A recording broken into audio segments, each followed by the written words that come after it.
Welcome to Wellness Wednesday with Britt. I'm Britt, and this week we're talking about holistic and natural health. We're speaking with the owner of Naturally Living Me, and she's going to give us a little background on her personal health history and how she got into her field. So let's go ahead and get into that interview. Today we have Brooke, who's been kind enough to speak with us today, and she is the owner of Naturally Living Me. She's going to talk to us about her personal health story and what she does working in the holistic health field. So Brooke, thank you so much for joining me today. How are you doing? Thank you so much for having me, Britt. It's really great to be here with you today.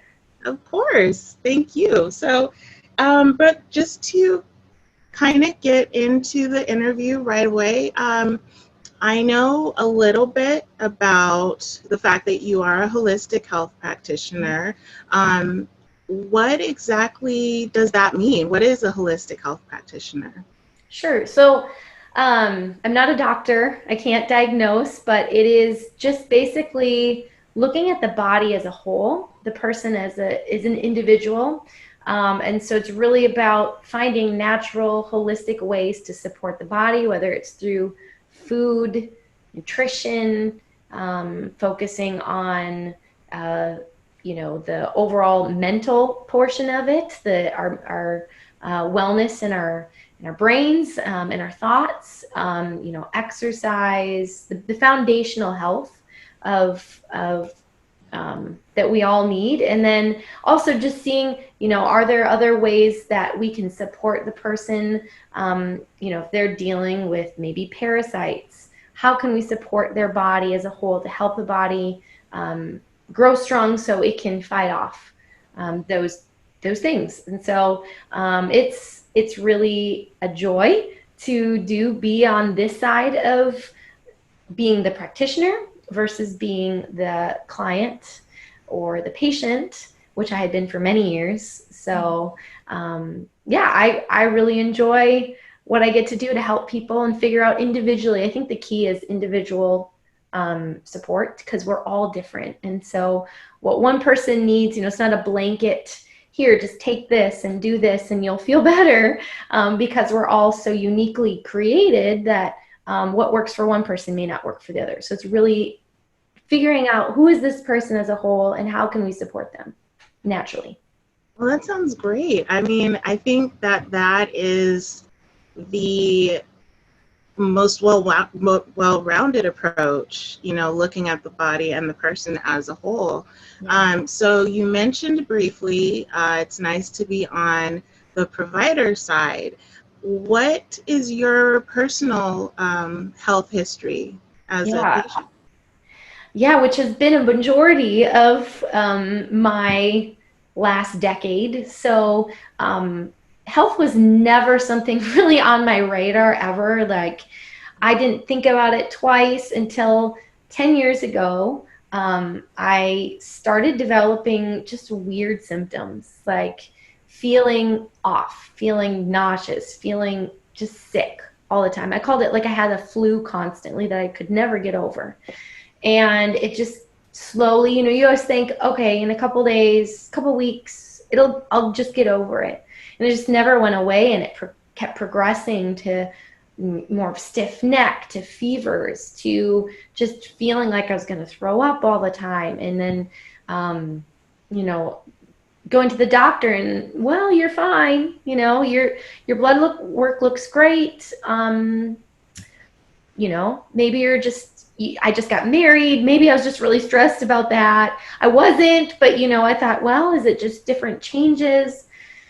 Pretty soon kept just going down. I was so grateful. I had a family friend who is a functional medicine doctor. He was in our hometown, and I started seeing him, and he started, discovering things about me, heavy metal toxicity, some food sensitivities, some bacterial overgrowth, some SIBO in the gut, but I just could never get over the hump, and I just felt like I was getting worse and worse and worse and worse.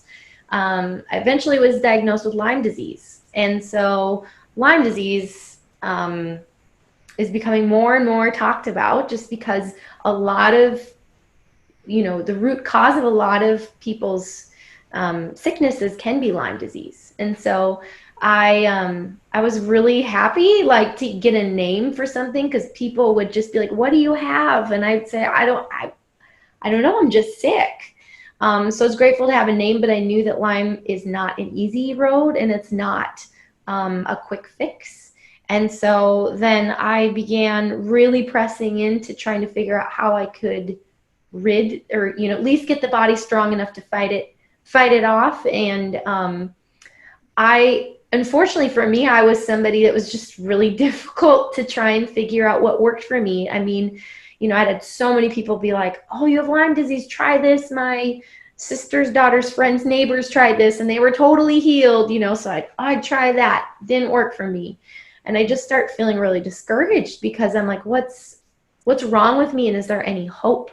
But I kept pressing in, and I kept trying different, alternative treatments, and, checking out different things, and learning a lot along the way, and going, well, it didn't work for me, but now I can maybe help somebody else along the way. And I learned a lot, and pretty soon it was like I was going to school, even though I wasn't going to school. And I thought, there's a lot of people who are really sick, who feel totally hopeless, who don't know where to go.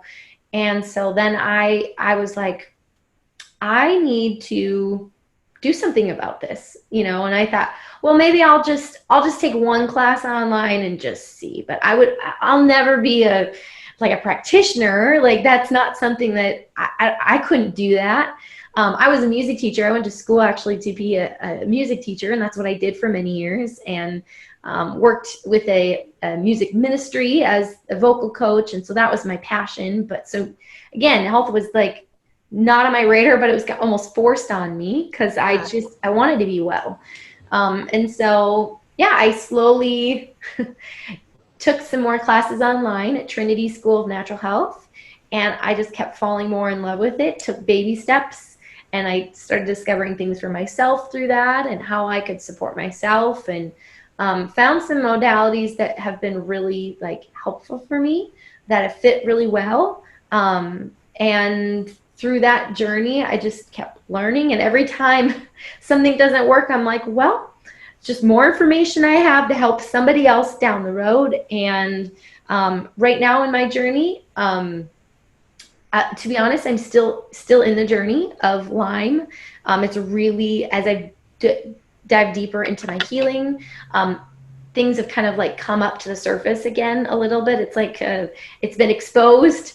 And so I've been going through almost a different shift of neurological symptoms, like the dizziness, the tingling, which has not been a part of my story. But my other symptoms have gotten better, the stiff neck, the fevers, all of that. So it's been this interesting journey of figuring out what works for me, and also trying not to get discouraged along the way, because it can be really hard when things don't work immediately and quickly. But I do believe that I am way better than I was 10 years ago, and that I'm coming through breakthrough. There's going to be some, just more things that I feel like my body is just dealing with right now, and it will eventually, come to balance again. I think that's going to happen for me. I feel it. So, yeah, so that's kind of my journey of why I even got into this. Otherwise, I probably would still be, who knows what I'd be doing. Actually, I don't know. But I'm so grateful, because this is now my passion. It's who I feel like I was created to be, to help people.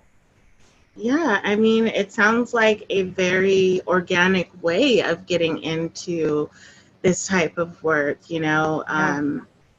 Obviously, you can empathize so much more with your clients, right? Because you are on this journey yourself. And it sounds like while you have been helping yourself, you're helping your clients, and it's kind of a reciprocal, well-rounded approach to healing. Yes. So in your practice, what are I'm sure there is a plethora of different treatments and approaches that you use, since everybody is different.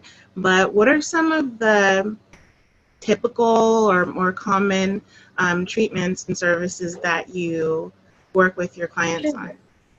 So one of the probably most common ones I use is actually doing food sensitivity testing, because my goal at first is just to eliminate anything that could be causing extra inflammation in the body.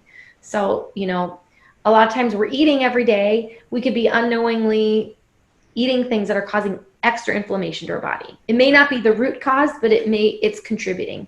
So I like to do that because it's something tangible. People can walk away and go, oh, my body's saying I do not like dairy. That's really common that I see. And a lot of, it's great because a lot of people are like, after they eliminate the foods, they're like, I feel totally better.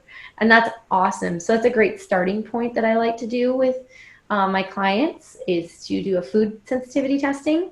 And that's done they can do it at home. It's just a finger prick test. So it's great. I can have clients from across the world and we can still make it happen. So that is a great one.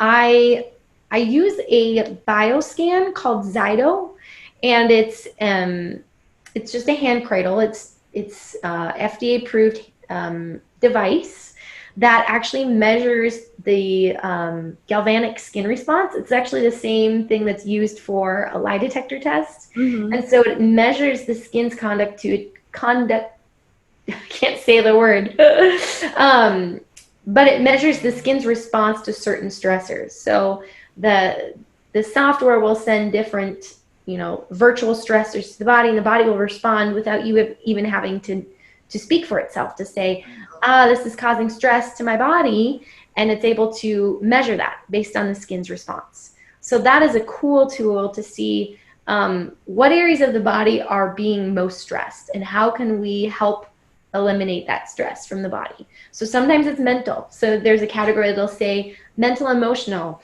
and that's huge. And so I'll use Bach flowers with my clients for that, which is all about supporting emotional health. Or maybe food comes up for that, so then we work on the diet piece. Or maybe another thing that comes up is just immune system. So we do a lot of things to just help increase the immune system's ability to function. So that's a really specific for each individual, rather than me guessing what's going on. It's more like directed. And people like to see like a scan of their own body to see like a graph, because it'll show like this area is stressed, and it's really validating for people to say, I feel that way, but like I didn't know how to express it, and so this way it's like your body's speaking for you. Exactly. So and then the other modality that is really cool and unique is iridology, mm-hmm. which is the study of the iris, which I thought was crazy, to be honest. When I had to take a class in my schooling on it, and I thought, how could someone spend more than like an hour looking at the eye? But there's so much that can be seen that shares about what you're predisposed to. So for example, like brown eyes. Just because you have brown eyes, you're just going to be more prone to things with like with blood, with minerals being able to hold into the body, with like liver, with the glands, with the like pancreas and thyroid and different things. And so just because in the blue eyes, tendency more to like the lymphatic, the immune system, doing allergies, that kind of thing. And so there's so much that can be seen just on your eyes. And it's not me like reading the eyes like some weird, like, it's physical. It's actual physical markings that you can see in the eye. And it's all about the nerve connection to the rest of the organs via the spinal cord. So it's really cool. For me, it was really, really impacting when I had my mentor go through my eyes, and she started telling me things about, here's your weakened areas. And she started talking about my lymphatic system, and that's where I get clogged up all the time. And I just felt like it's not my fault. Like, why do I struggle with this and somebody else doesn't? Why do some people deal with skin issues and other people don't? The eyes can reveal a lot to say, this is why. it's just a weak spot for you. You know, we all have weakened areas, and if we know what those weakened areas are, we can then specifically support those areas. So I love it for kids, because then you can be proactive to really help the kids to say, hey, you know, they may not have this going on right now, but you might want to pay attention to this so that they don't have to deal with those symptoms later on in life.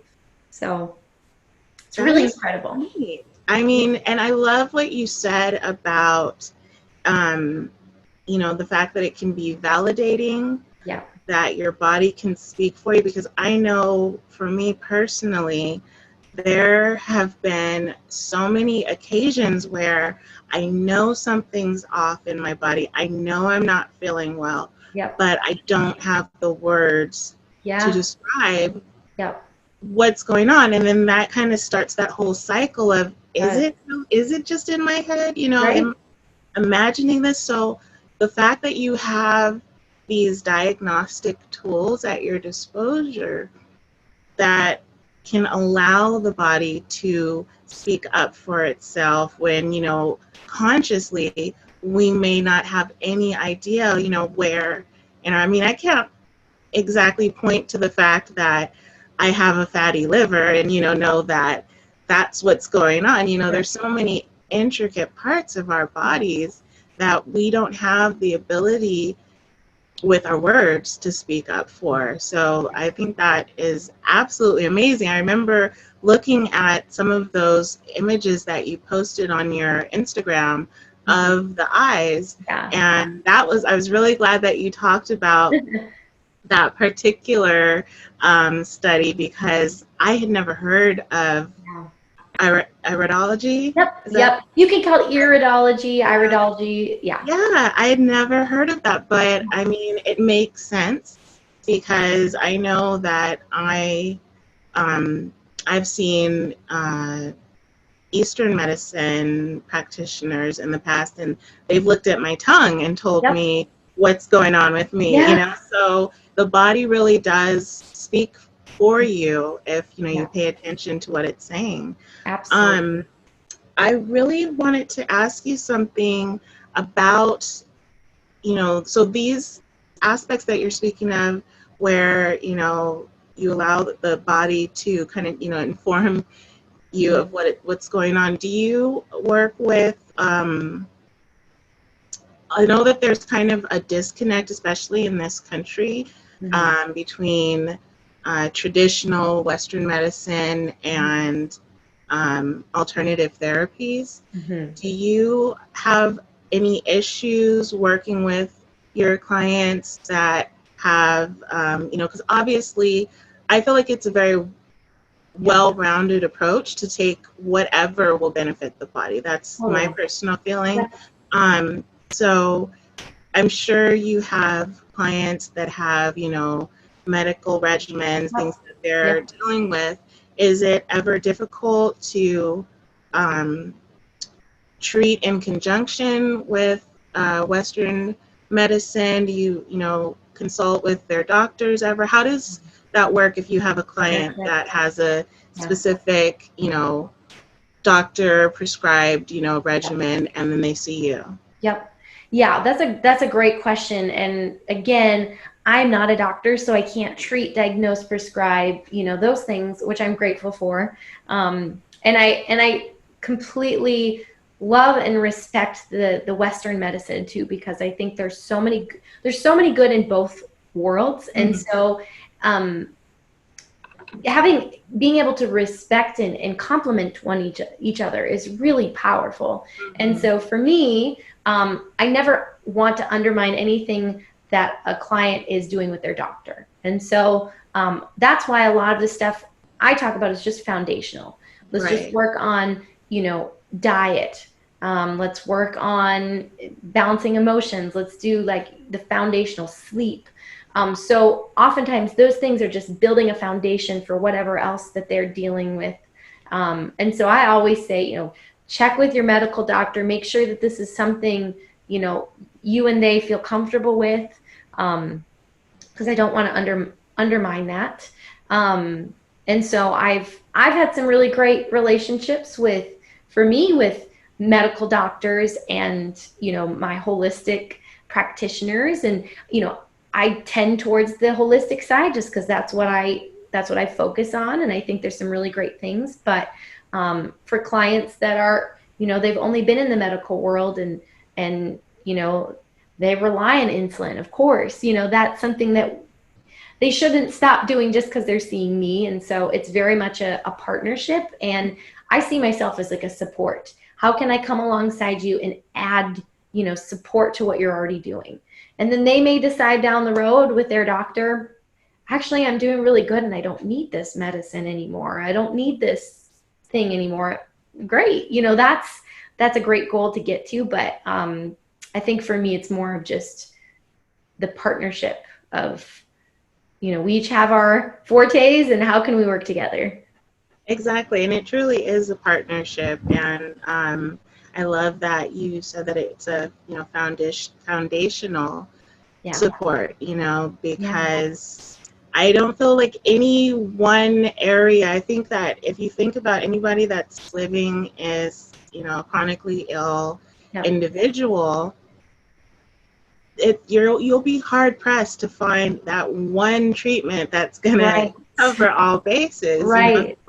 Why would we not approach our health and our wellness as a overall supportive, integrative health approach? So I fully agree.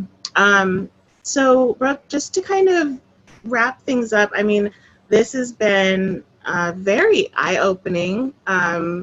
Look into what you are doing, what you offer your clients. If somebody, you mentioned that, you do work with people who are not located there in the same area as you. So I assume that if somebody wanted to reach out to you and speak with you about, getting a consult, that would probably be the first place to start. What's the best way to get in touch with you? Sure. Probably, well, I have a website.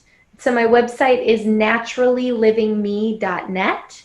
And on that, it's got information how to contact me. It's got information about all the services that I provide. And so just more information. So that's a great place if you want to find me there on my website, or you can email me. It's Brooke, Brooke at naturallylivingme.net. You can email me, or I'm on Instagram, Facebook under Naturally Living Me. So I love connecting with people from all over because it's so awesome that we can still do all the modalities that I talked about that I provide. I can do with anybody anywhere. Britt, you and I could do any of those together. So that's what's really neat about it. Even the eyes. Yeah, if you can get a picture, if you can get someone else to help you take a picture, then we can definitely do that too. Yep. Oh, wow. Well, what I'm going to be doing. That's amazing. Well, Brooke, let me just ask you, just to kind of summarize, if say somebody has absolutely no experience with the more holistic approach or alternative therapies, but they are trying, say somebody that is in a position where you were 10 years ago, when you were trying to find information about how to start feeling better, what advice would you give to yourself at the beginning of this past decade? Yeah. So I guess for me, like, I had a lot of people giving me advice, what I should do. And that was really overwhelming for me to know where to go. Maybe I had too many options. But I think, you know your body. I would say to whoever's listening to, your body the best. And so, for me, when I was looking, I would seek things out like, okay, I hear about something, I'll go look into that. Or I heard about this practitioner, I'm going to go check out their website. And then I would have an inkling, like there would be some draw to like, I want to go check that out, like it would be something that I would just feel like I want to do that, because when I felt forced doing things that I was not into, it was kind of a waste of time and money because I wasn't in it. And so again, like I said, I think people know, your body, And so, you know what? I think this would be a good match for me. Because if you're not bought into it, it's probably the modality is not going to work as well either. And so I could force people to say, hey, come see me, do the scan. And they might be like, I don't buy into it. I don't want it. And so then I would say, you know what? It's probably not a good fit for you if you're not, if you're not gravitating towards it or want to be there. So I think somebody, as they're new and looking out, go find something that you kind of are drawn to, that you're like, I feel connected to that. I want to try that. I don't know maybe about it, but I feel drawn to it. So I guess that's what I would tell myself back 10 years ago. Just do the things that, you feel that kind of inkling for, and don't feel pressure from other people to do certain things. And also to give yourself grace to keep going if you don't find something that doesn't work, because like you said too, Britt, there's usually not one, like this magic one thing that helps everything. So keep advocating for yourself, and keep seeking out stuff that fits you. Well, I couldn't have said that better myself. Thank you so much for taking the time to speak with me today, Brooke. It means the world, and I am definitely, after this interview, we're gonna have a little talk about some of your services, because I'm very interested. Yes, we will. Okay, you have a fantastic day, Brooke, and we'll be speaking soon. Appreciate it.